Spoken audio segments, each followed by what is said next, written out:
नमस्कार, आप देख रहे हैं न्यूज वन इंडिया। मैं हूं आपके साथ कीर्ति बिंदल और बुलेटिन का आगाज बड़ी खबर के साथ। आजम खान की विधायकी पर आज बड़ा फैसला आ सकता है। रामपुर सेशन कोर्ट में सुनवाई जारी है। रामपुर उपचुनाव की अधिसूचना भी टल चुकी है। सुप्रीम कोर्ट के फैसले के चलते नोटिफिकेशन टला है। हेट स्पीच केस में आजम को 3 साल की सजा सुनाई गई थी और सजा के बाद आजम से विधायकी छीनी गई थी। हम बड़ी खबर आपको बता रहे हैं। रामपुर उपचुनाव की सीट भी रामपुर सीट भी खाली हो गई थी और इसलिए उस पर उपचुनाव रखा गया था, लेकिन आजम खान ने फैसले को चुनौती दी और उच्च न्यायालय तक लेकर के गए।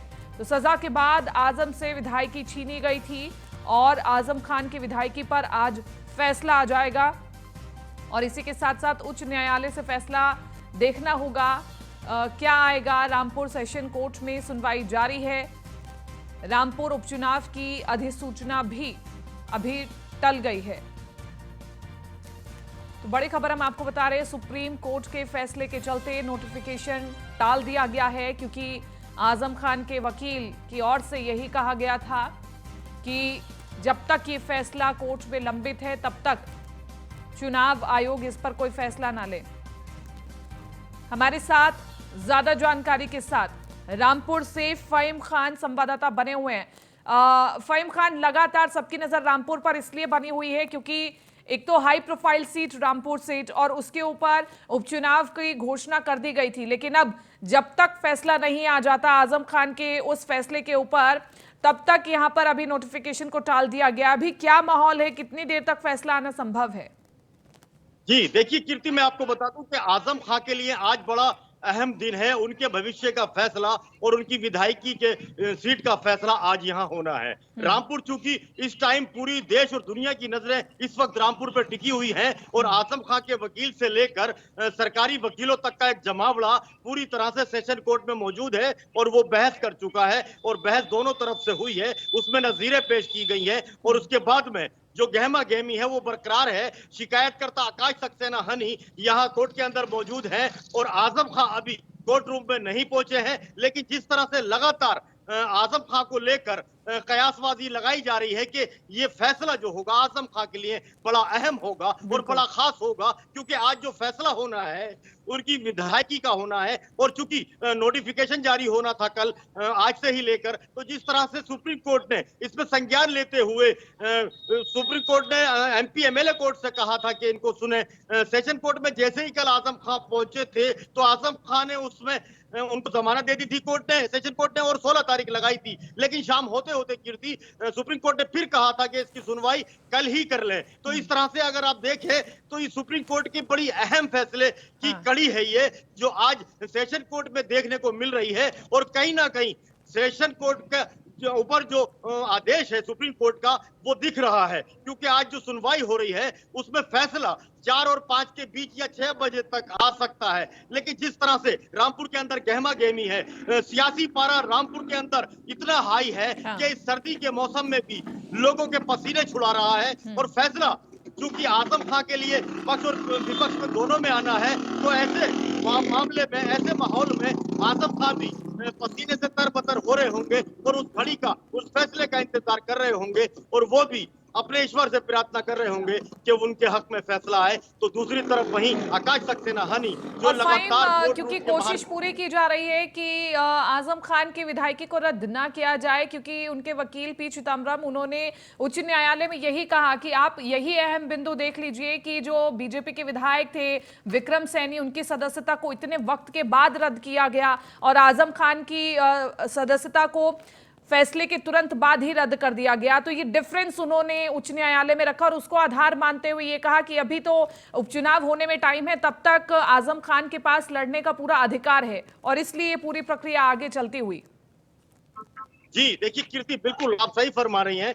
इस तरह से आजम खां मामले में आनन फानन में बहुत तेजी दिखाई गई, इसको लेके सुप्रीम कोर्ट ने नाराजगी जाहिर की है। बाकायदा एक फटकार के रूप में उसने कहा है कि आजम खां को सांस लेने का मौका तो दिया जाता, ये टिप्पणी कोई खास, कोई छोटी टिप्पणी नहीं है, बहुत खास टिप्पणी है। आजम खां मामले में हाई कोर्ट को 2 बार फटकार लग चुकी है सुप्रीम कोर्ट से। तो जिस तरह से आजम खां के मामले में सुप्रीम कोर्ट इंसाफ करता रहा है, तो आजम खां को लगता है कि इस बार भी उनके साथ इंसाफ होगा। और जिस तरह से आनन फानन में उनकी विधायकी को रद्द करने के बाद अगली सुबह नोटिफिकेशन जारी करने के लिए प्रोग्राम आयोग की तरफ से आ जाता है, उसको सरकार की तरफ से भी आ जाता है, उसको रोकने के लिए सुप्रीम कोर्ट ने अहम कदम उठाए हैं, जिसकी वजह से आज सुप्रीम कोर्ट का बोलबाला यहाँ लोग करते देखे जा सकते हैं। आमतौर पे की यही राय है कि सुप्रीम कोर्ट का बहुत अच्छा फैसला था, जिसके बाद आज सेशन कोर्ट यहाँ आजम खां के हक में या खिलाफ फैसला करेगा। फैसला होना चाहिए। फहीम, इस बीच आप ये भी बताइए कि कोर्ट के फैसले, सुनवाई, इन सब के इतर रामपुर की जनता क्या कहती है कि क्योंकि हेट स्पीच के चलते उनकी विधायकी तो रद्द कर दी गई है, उन्हें 3 साल की सजा भी सुनाई गई है, लेकिन रामपुर की जनता भी तो कुछ कहती होगी अपने चहेते नेता के प्रति। जी बिल्कुल, देखिए कीर्ति, मैं आपको बता दूं कि रामपुर 6 साल में 4 उपचुनाव की मार झेल चुका है। और उपचुनाव की मार का असर सिर्फ आजम खां पर ही नहीं पड़ने वाला है, बल्कि सत्ता पक्ष को भी इसका खामियाजा भुगतना पड़ेगा, क्योंकि लगातार उपचुनाव पे उपचुनाव, उपचुनाव पे उपचुनाव, 4 उपचुनाव जिस तरह से रामपुर ने झेले हैं, इसके जो वोटर हैं वो पक चुके हैं, उब चुके हैं, परेशान हो चुके हैं। और कई वोटरों ने तो हमसे सामने ही हमारे कहा कि इस बार हम वोट डालने नहीं जाएंगे। तो जिस तरह से ये नाराजगी देखने को मिल रही है, क्योंकि ये टैक्स पेयर का पैसा है, जो गरीब मजदूर, जो व्यापारी वर्ग, जो पूरा हिंदुस्तान जिस पैसे को टैक्स के रूप में दे रहा है, उसकी बर्बादी उपचुनाव के रूप में रामपुर में देखने को मिल रही है। तो ये जो है बहुत ज्यादा, इस फैक्टर को आप देख सकती हैं कि ये निगेटिविटी में जाता है। और लोगों की यही राय है कि इस तरह के उपचुनाव ना हो। और अगर आजम खां कोई राहत मिलती है आज और उपचुनाव रुकता है, तो सबसे ज्यादा राहत की सांस जो लेगा वो रामपुर का आम आदमी लेगा। बिल्कुल, आम जनता लेगी। बिल्कुल फहीम, आम जनता इसलिए भी इस पूरे फैसले पर टकटकी लगाए बैठी है, न सिर्फ मीडिया बल्कि आम जनता भी इस फैसले पर टकटकी लगाए बैठी है। और हमारी नजर भी इस बड़ी खबर पर लगातार बनी हुई है। फहीम, शुक्रिया फिलहाल के लिए, तमाम इस जानकारी के लिए। लेकिन इस बीच जो बड़ी खबर आ रही है वो हम आपको बता देते हैं। आज वर्ल्ड कप के सेमीफाइनल का दिन है। वर्ल्ड कप के सेमीफाइनल में बड़ी टक्कर, आज भारत और इंग्लैंड के बीच महामुकाबला चल रहा है। भारत को लगा दूसरा झटका, कप्तान रोहित शर्मा आउट हो गए हैं। 27 रन बनाकर रोहित शर्मा आउट हो गए हैं। तो ये कड़ी टक्कर इंग्लैंड की ओर से दी जा रही है। और ये जो मुकाबला है वो आसान नहीं होगा, क्योंकि ये आईसीसी वर्ल्ड कप का सेमीफाइनल है। ये कोई छोटा मोटा मैच नहीं है, ये एक बड़ा मैच है। और इसलिए आज भारत की निगाह इस पर बनी हुई है, इस मैच पर बनी हुई है। न सिर्फ पूरे भारत की निगाह इस पर बनी हुई है, बल्कि पड़ोसी देश पाकिस्तान भी इस मैच पर टकटकी लगा करके बैठे होंगे कि आखिरकार उनका फाइनल में मुकाबला किसके साथ होगा, या तो भारत या इंग्लैंड। अगर भारत के साथ मुकाबला होता है तब और भी ज्यादा कड़ी चुनौती पाकिस्तान के लिए होगी, और अगर इंग्लैंड के साथ मुकाबला होता है तो इंग्लैंड के धुरंधर से भी उन्हें भिड़ना होगा। तो आज का दिन बहुत बड़ा है और बहुत उम्मीदों भरा भी इसलिए है क्योंकि सभी उम्मीद लगाए बैठे हैं कि आज भारत जीत जाए और वो फाइनल में पहुंच जाए। लेकिन सोशल मीडिया पर हर जगह बात ये हो रही है कि अगर आज इंडिया जीतता है इस मैच में तो फिर फाइनल में विकल्प इंडिया के पास सिर्फ जीत ही होना चाहिए, हार नहीं होना चाहिए। बहरहाल कप्तान रोहित शर्मा आउट हो गए हैं और बहुत उम्मीदें रोहित शर्मा से, क्योंकि रोहित शर्मा एक ऐसे खिलाड़ी जो हारे हुए मैच को भी जिताने का दम रखते हैं। और अगर सबसे स्ट्रांग खिलाड़ी हमारी टीम के अगर आउट होते हैं तो कहीं ना कहीं भारतीय फैंस जो हैं वो निराश जरूर होते हैं। लेकिन अभी भी आप देखिए कि हमारी टीम में और भी धुरंधर बचे हैं और सूर्य कुमार यादव है। जब वो मैदान में आएंगे तो वाकई ही उम्मीदें हमारी और बढ़ जाएंगी।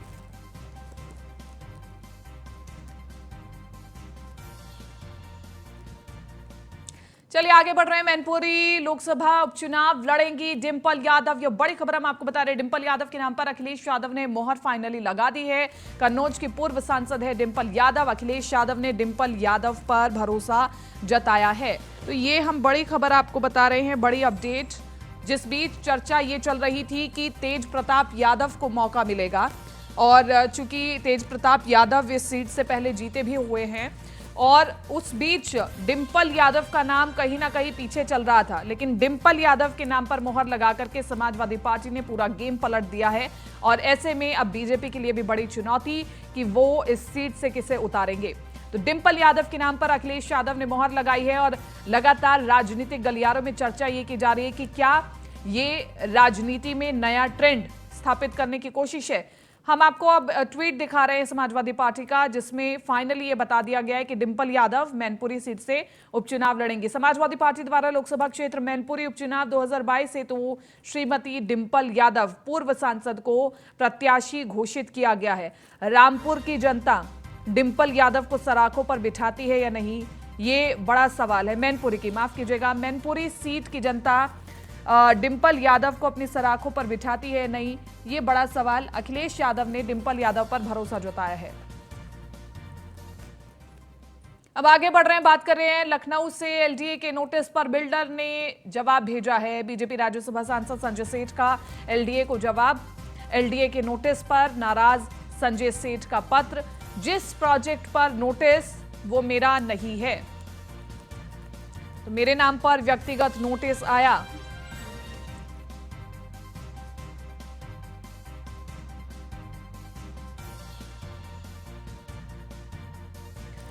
बड़ी खबर हम आपको बता रहे हैं। संजय सेठ ने कहा है कि मेरे नाम पर व्यक्तिगत नोटिस आया है। जिस प्रोजेक्ट में मेरा नाम आया है, जिस प्रोजेक्ट में मेरे को नोटिस आया है, वो प्रोजेक्ट मेरा नहीं है। प्रोजेक्ट और भूमि मेरे नाम पर नहीं है।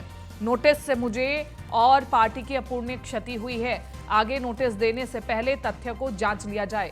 तो संजय सेठ ने एलडीए को जवाब दिया है और सीधे तौर पर यह कहा है कि जिस प्रोजेक्ट के प्रति मेरे पास पत्र आया है या फिर यूं कहें नोटिस आया है, उस नोटिस में बगैर तथ्यों को जांचे ये कह दिया गया कि वो प्रोजेक्ट मुझसे जुड़ा हुआ है, जबकि इसमें कोई भी आधार नहीं है। लखनऊ से हम अगली खबर आपको बता रहे हैं। लखीमपुर के प्रभात गुप्ता हत्याकांड का मामला है। सुप्रीम कोर्ट के निर्देश पर हाईकोर्ट बेंच में सुनवाई आज होगी और केंद्रीय मंत्री अजय मिश्र की जमानत पर बड़ा फैसला आ सकता है। साल 2000 में तिकुनिया में हुई थी प्रभात गुप्ता की हत्या। लखीमपुर खीरी की सेशन कोर्ट ने मामले से बरी किया था। मामले में हाईकोर्ट से जमानत पर है अजय मिश्रा टेनी। तो बड़ी खबर हम आपको बता रहे हैं, केंद्रीय मंत्री अजय मिश्र टेनी की जमानत पर बड़ा फैसला आ सकता है। साल 2000 में तिकुनिया में प्रभात गुप्ता की हत्या हुई थी और इसी के साथ साथ आपको बताते चले लखीमपुर खीरी की सेशन कोर्ट ने मामले से बरी किया था। तो मामले में हाईकोर्ट से जमानत पर हैं अजय मिश्र टेनी और इसी के साथ साथ लखनऊ से बड़ी खबर, लखीमपुर के प्रभात गुप्ता हत्याकांड का पूरा मामला। सुप्रीम कोर्ट के निर्देश पर हाईकोर्ट बेंच में सुनवाई आज।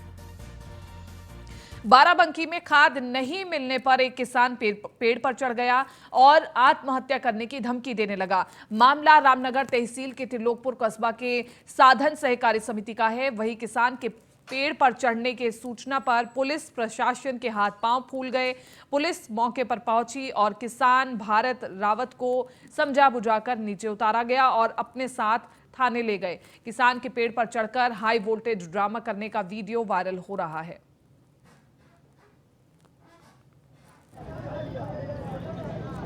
तो बड़ी खबर हम आपको बता रहे हैं, किसान का हाई वोल्टेज ड्रामा। हम तस्वीर आपको दिखा रहे हैं। नीचे लोग कोशिश कर रहे हैं कि नाराज किसान को पेड़ पर से उतार लिया जाए और उसके बाद फिर प्रशासन ने नाराज किसान को समझाया बुझाया।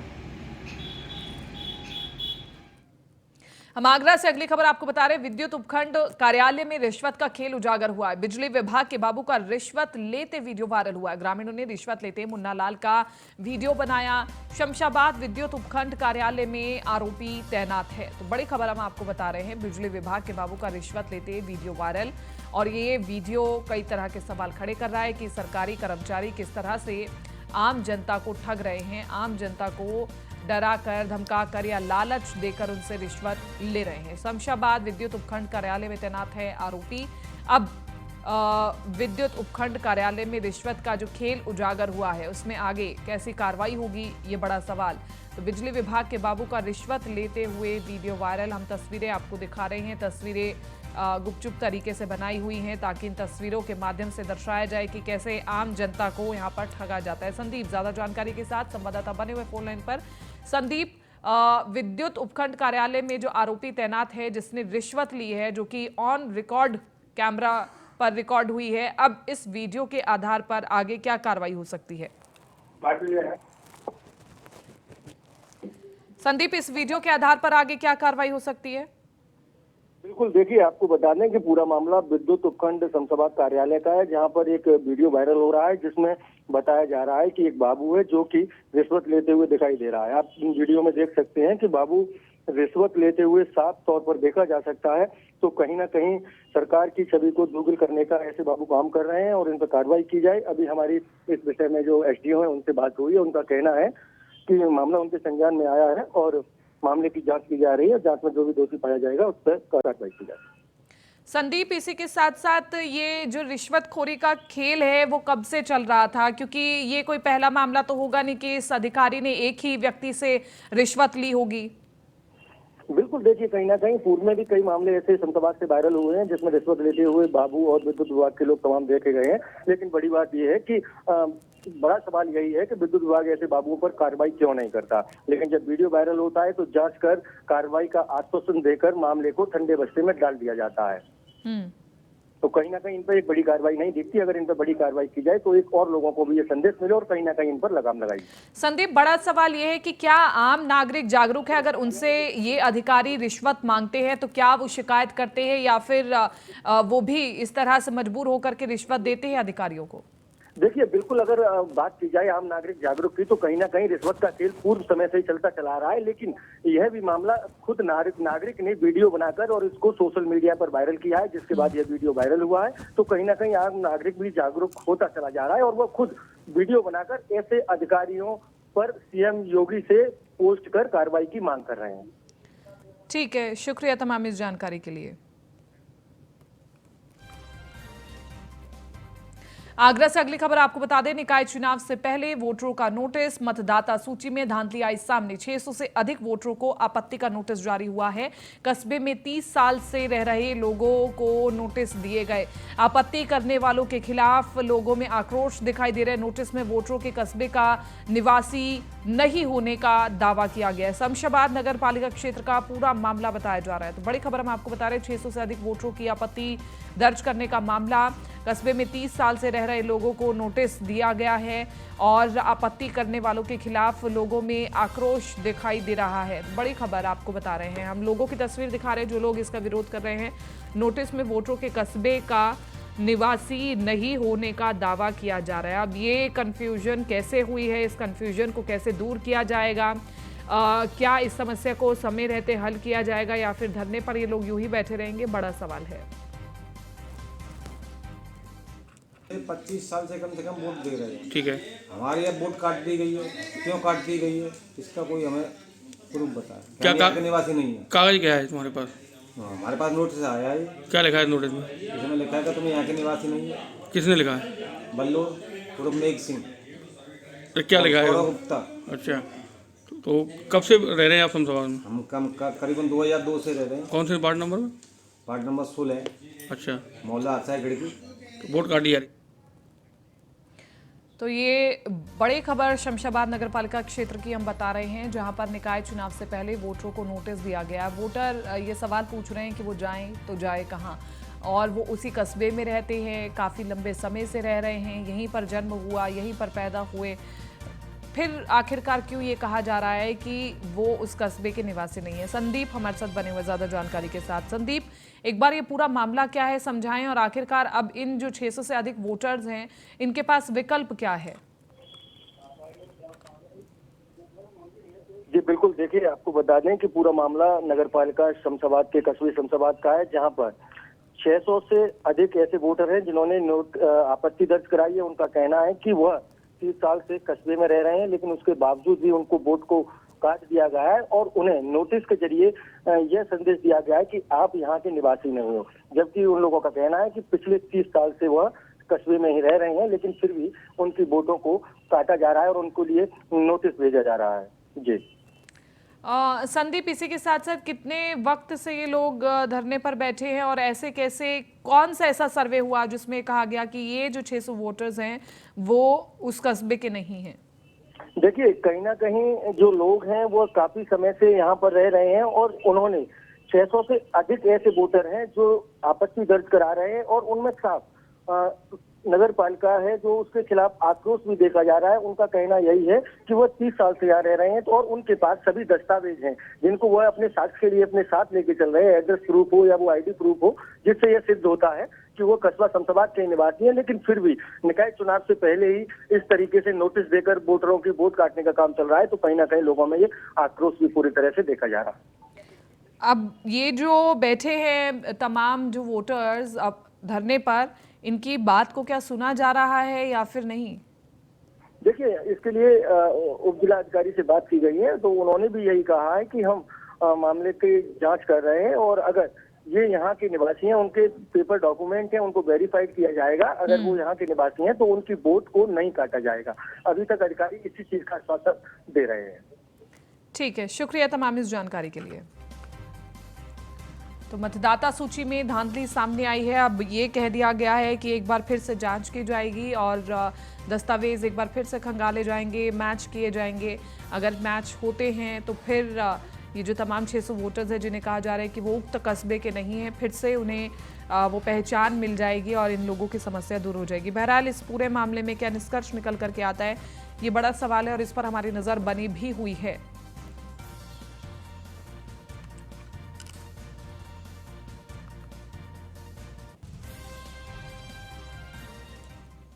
फिलहाल इस बुलेटिन में मेरे साथ इतना ही। दीजिए इजाजत, नमस्कार।